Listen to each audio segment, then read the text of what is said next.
Do you think we're saved by free will or pre-reformation? Or Reformation. I don't know if we're predestined to talk about that tonight. Predestination. Predestination. Predestination. The answer is yes. It's both. Why? Let me explain.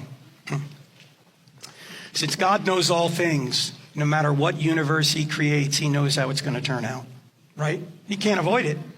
So when he elects to create this universe, he knows who's going to believe and who's not going to believe.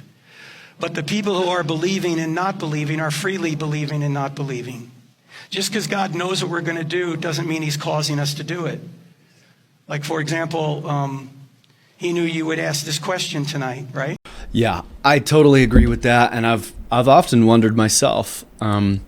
There is a large camp of believers that hang their hat on predestination, and it's God's sovereignty to predestine, and there's even some scriptures to support that.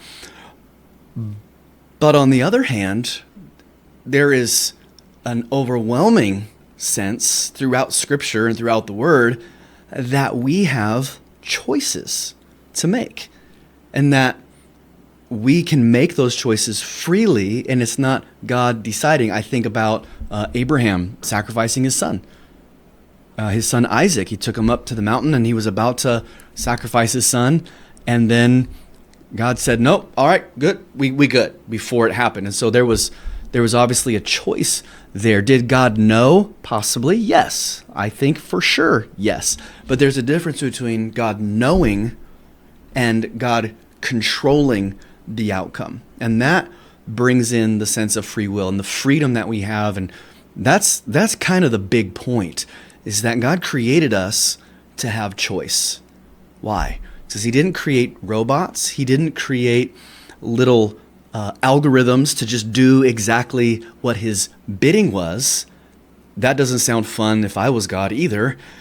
No, he created us to have free will, to come to him freely, to choose him. And he can't get around his own omnipotence, all-knowing, omniscience, all-knowing. Omniscience means all-knowing. Omnipotence means all-powerful. But either way, God created us with free will, but then he still also knows, all-knowing. He knows what choices we're going to make. It's a big concept. It's big brain stuff. But even if you're like Wesley and can't even pronounce presupposition, it still can cause us to think. So keep on thinking.